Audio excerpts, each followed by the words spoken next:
I bought the band. And we need all the ladies to report on the dance floor. And you know my slogan, no fighting and no...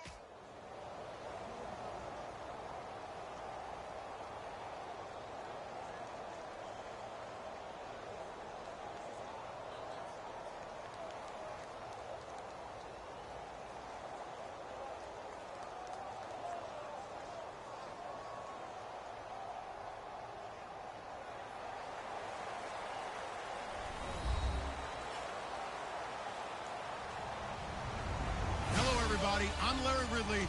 You're tuned into the NFL on EA Sports. Anticipation is mounting for today's game, and we've got two quarterbacks looking to make an impact. It's Smith's Chiefs going up against Rodgers' Packers. So with that, let's get up to Lambeau Field. Here are Brandon Godden and Charles Davis. Thank you very much, Larry. We are here on a beautiful afternoon for football. Straight ahead, we've got a good one on tap here between the Kansas City Chiefs and the Green Bay Packers.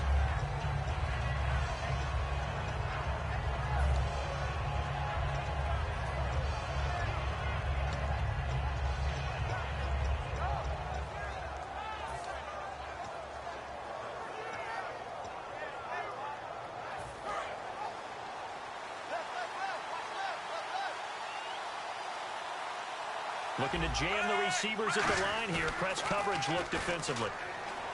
Now a play fake here on first down. Oh, a battle for it here, and this will be caught. Brandon, down the stretch, I was able to see Greg Olsen of the Carolina Panthers play twice and set an NFL record, his third straight season of 1,000 yards receiving, something that's never been done in the NFL before by a tight end. But Travis Kelce of the Kansas City Chiefs, I would say to you, he may very well have the best season of a tight end in the NFL this year. Over 1,100 yards, finished the year as the NFL's 12th best receiver with those yards. When I watch Kansas City play and the ways that they get him the football, he acts like a wide receiver sometimes. He's a tight end. He's a slot back. They run a wide receiver screens to him. They do everything to get the ball in his hands, and he makes big plays.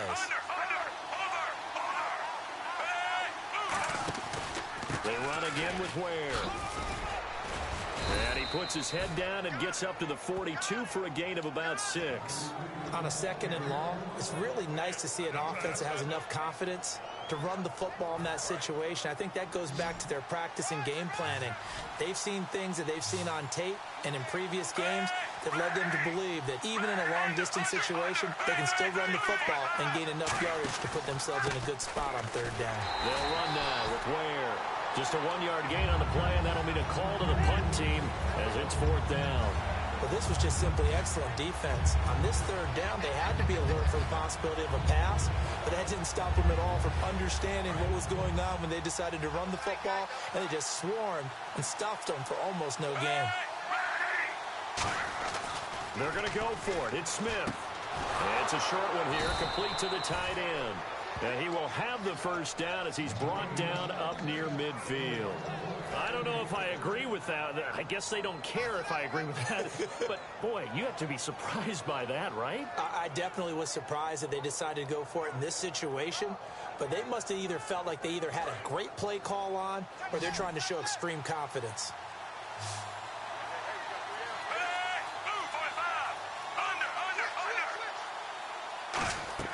Smith on first down. And his throw is going to be incomplete. Travis Kelce, the Pro Bowl tight end, the intended target. And it's second down. This is the offense we're going to see coming up in this one, and Travis Kelce will be key. What a tremendous weapon he is, especially in the red zone. Knows how to find the end zone when running his routes. And incomplete there. A nice hit. Jars the ball free and brings up third down. And let's get a look at the Green Bay defense. Damarius Randall is a versatile player. Played both safety and cornerback in college. They're using those same skills in the NFL. The seventh play now of this opening drive. This is third and long, though. Throwing on third down, Smith. He's going to look deep down the field. So they took a shot there on third down, couldn't get it. Now it's fourth. One of the toughest things about playing defensive back is pattern reading, trying to figure out what they're doing. And on that one, they had the fly, just sending a guy downfield with the in route accompanying it, what people call a dagger route, trying to hit the guy underneath after the clear out. In this case, though, they're not able to get it done. Yeah, they said forget the underneath route. They went for the guy on the fly, but as you said, incomplete. Back to throw, Smith. And it's complete to Kelsey. 12 yards is the pickup there. And on 4th and long, somehow they're able to keep the drive going. Brandon, I have one word for you after that completion for a first down. Lucky? Analytics. Well, the analytics say punt the football there. So we're changing to analytics as we go, right? What a big-time play for them. And really took a big-time chance. Yeah, big-time first half chance. Now Smith throwing over the middle, and it's incomplete. Chris Conley, the intended receiver, and that'll bring up 2nd down.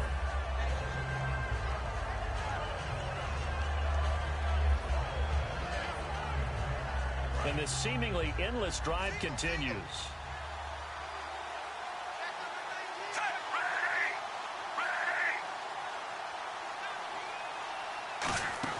Back to the air, Smith on 2nd down. He's got the hook up with Conley. And down he goes, taking it inside the 10 to the 7. It's a big play there for the Chiefs. 32 yards. There will always be a place for methodically marching the ball downfield. But when you can pick it up in big chunks and strike like that, have explosive plays, that's often the difference in winning and losing. Those types of plays that can knock a defense off balance, that'll drive a team towards a victory. And that'll get him halfway there as he takes it from the 6 to the 3-yard line. Defensively, they must have been expecting a pass. They were in the dime look out there. I think maybe they were deciding to go with speed on the field rather than bulk. I'm with you, a little bit surprising. They wanted people getting to the ball as fast as possible. The lighter, shiftier defensive backs allow you that opportunity. This is turning into a bit of a death march here, the 13th play of this drive. They'll let the fullback try and pick it up. This is Anthony Sherman, and he is going to lose yardage here. He lost 2, and it brings up 4th. Oh, Brandon, that was a big play by the defense to keep him at the end zone on 3rd down, so there's an early decision to be made here, isn't there? I know that 3 is awfully tempting, but I'd pull on my big boy pants right now, and I'd go for it. And look at this. They're keeping the punter on the sideline. They're going to go for it here on the opening drive.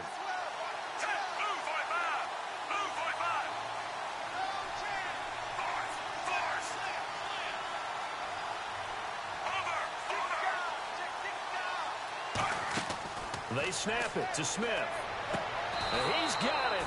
Touchdown, Chiefs. Chris Conley, a 2-yard touchdown grab. And the Chiefs take it right down and score on the opening drive. Big 4th down conversion for the score and the defense. That is a tough pill to swallow. Big time for them. How about them just deciding to go for it on 4th down? And, forget the field goal, because that looked like an easy 3 points. Yeah, you might have had a defensive breakdown in there, but they pressed the issue and found a way to get it into the end zone. Give them big credit for that.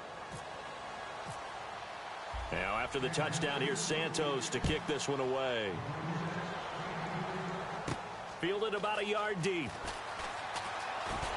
And this return net's positive as he gets past the 25 and up to the 27-yard line.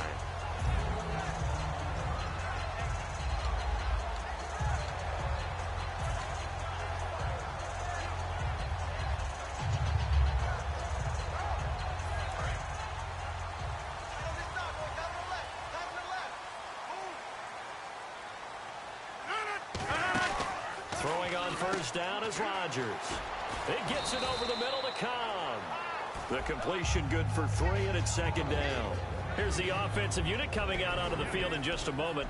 Randall Cobb, very good at wideout. Went to college to be a quarterback. Discovered his talents couldn't be limited to one position.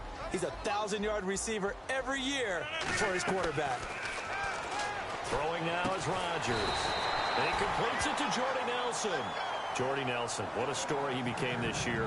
You got to think comeback player of the year if you're going to give out that award, right?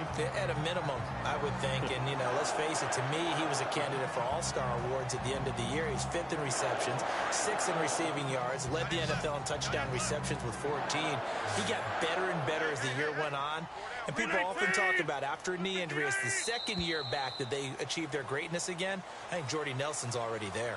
With Charles Davis, I'm Brandon Gaudin. Second quarter about to get underway with the Packers in possession of the football, and they've got it here with a first down.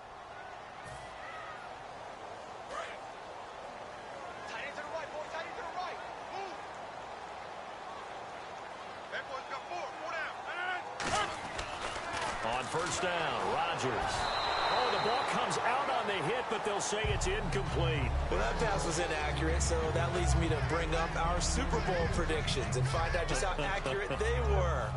Yours were okay. Well, it was pretty easy for me. I went out there with some established teams. I went with Green Bay and New England, so I'm still alive in the playoffs. You had Carolina and Pittsburgh? I did. Now, Pittsburgh obviously has a chance. Carolina does not have a chance. Well, listen, you're my partner. Let's just be honest about the whole thing. Did anyone see Carolina having this type of a season? No, I thought you were going to say you're my partner, and that's why you do play-by-play and not the analysis. I was going to say you're exactly right. No, we split this bad boy 50-50, my man. No. Trying to get it to Cobb, and it's intercepted. A great read, and it's picked off. And they will set up shop at their own 46-yard line. And now here comes Kansas City. And they'll just simply be looking to build off the confidence of the last time out where they scored a touchdown. Then confidence is powerful, isn't it? When you've scored once, you feel like you can go back out there and get it done again. Doesn't matter what the defense throws at them. They feel like they're in a groove right now, and they want to get out there and show it. Yeah, hoping to stay in that groove here this go-around. To the right side, it's Kelsey. And he'll be taken down at the 44-yard line. That one good for 10 yards. And that'll make it second and a foot or so. Completed pass play. Now let's see if they go back to the air or to the ground.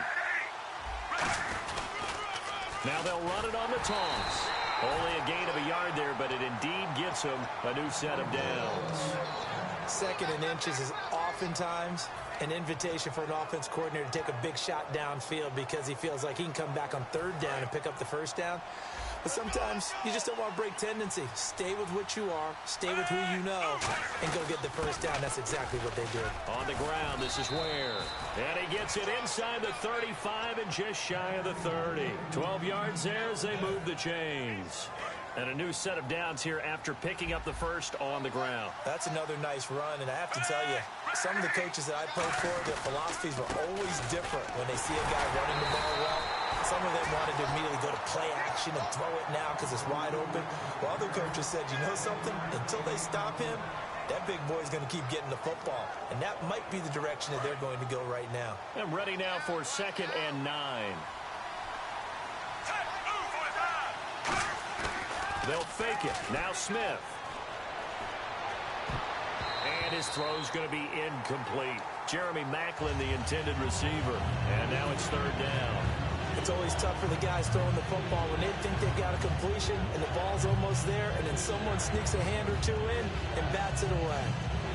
They got to get it to the 21 here on 3rd down. They'll come out in the pistol. Throwing on 3rd down, Smith. And able to find Conley. And they do stop him, but he takes it all the way to the 2. A really good pickup of 28 yards. Quarterbacks love slant routes because the receivers are breaking right into their line of vision, and receivers love them as well because they're getting the ball on the move and able to catch it and try and get upfield and gain additional yardage. So now it's 1st and goal. Nothing doing there. They're going to wind up holding him at the 2. No gain there, and it's going to set up 2nd and goal. So stuff from the 2, now what? You know me pretty well. What do you think I want here? Play action? Definitely. Let him get outside and create. And if he has to run it, he has a little bit more space. To throw is Smith, and the hit jarred it loose. It's incomplete.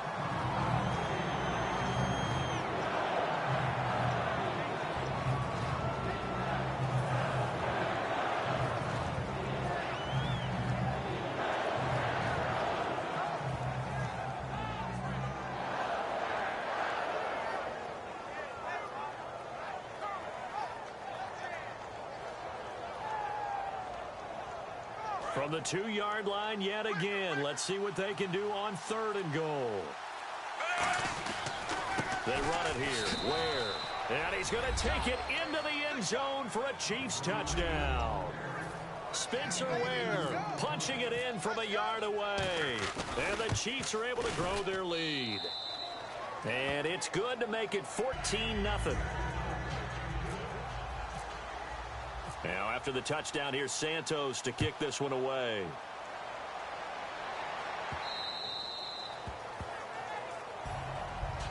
And Green Bay getting ready to go as they take the field. And following the interception, just any interception, are you a little bit more cautious when you start that next drive, or no, you just throw that out the window?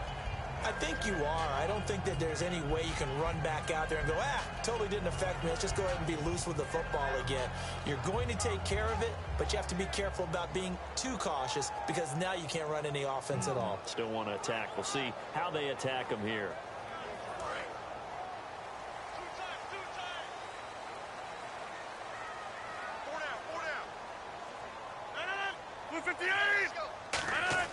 They go back to the air here after the INT. Over the middle, it's Jared Cook. And they're able to get this one across the 35. Give them 11 on the gain there. And it'll be a Green Bay first down.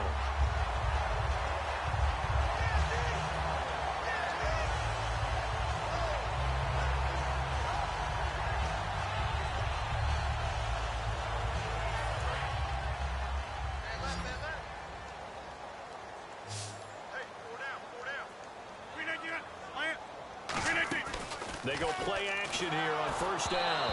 And he'll be hit as he releases it, and that'll fall incomplete. Well, you know what we need to do? We need to give a hat tip to two guys that are riding off into the sunset. Steve Smith and Robert Mathis both have announced the end of their careers. Let's start with Robert Mathis. You see all the tributes coming from around the league. Everyone talking about what an exceptional pro Robert Mathis has been throughout his career. And the guy has over 120 sacks in his career as well. And how about Steve Smith? Came into the league as a punt returner and became a WR1. How about that? One of the all-timers. I think both of them are going to merit Hall of Fame consideration, and both of them should get plenty of votes. Rodgers will try again on second down. And he takes a shot on the release as this will be incomplete. Not too many things get to a quarterback of this magnitude, but I think it's safe to say that pressure can get to any quarterback. Now, he's obviously a great franchise quarterback, but felt the pressure, threw it incomplete.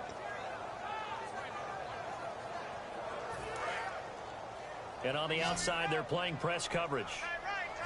So a 3rd and 10, and defensively, a dime look, 6 DBs. He's got his target, it's Cobb.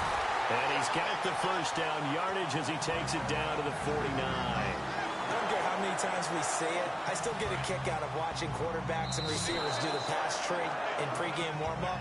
But I always remember that when we go to practices, we see that after practices as well. They really tune it up, don't they? They tune it up. They know why they do it for these situations. First down. And they build that trust, and that's why they're able to find him in this type of a situation. Now a play fake here on first down. Caught left side by Cobb. And he gets this inside the 35-yard line. And now the passing game here in the second quarter starting to heat up a little bit. Don't you feel the rhythm starting to happen, right? You see it now. The confidence is starting to rise. I think now as a play caller, because that has happened, you lean on it a little bit more. You don't go totally away from running the football, but you do say, guess what? We can throw it well with a whole lot of confidence. And taking it to the 15-yard line before he's brought down. This offense is in rhythm now, just accumulating first downs and moving the ball downfield. Into the red zone, it's Rodgers. Eluding the pressure right. And this is intercepted, but they'll say out of bounds. So very close to a turnover there in the end zone. And that's why defenders are often frustrated offensive guys. Actually made the catch, looked good doing it, but couldn't get his feet down in order to finish off the takeaway. Back to the air on second down. It's Rodgers. No, he almost had it. Already with one interception, just missing his second there. Well, he just threw an interception last drive, nearly another pick. And things aren't very even right now, are they? It's a little bit sloppy out there, isn't it? It's kind of the difference between driving on those paved roads and those country roads that have those potholes in them, isn't it? Because that's the way this game's going right now. A lot of bouncy bounce to it. You spent some time on some Tennessee country roads. I certainly have. Plenty of family back there. God love them. Here comes the 8th play of the drive, and they need a full 10 yards on 3rd down. Rodgers going to throw. And trying to get it to his tight end, Roger. There he goes, left side. A great read, and it's picked off. 20.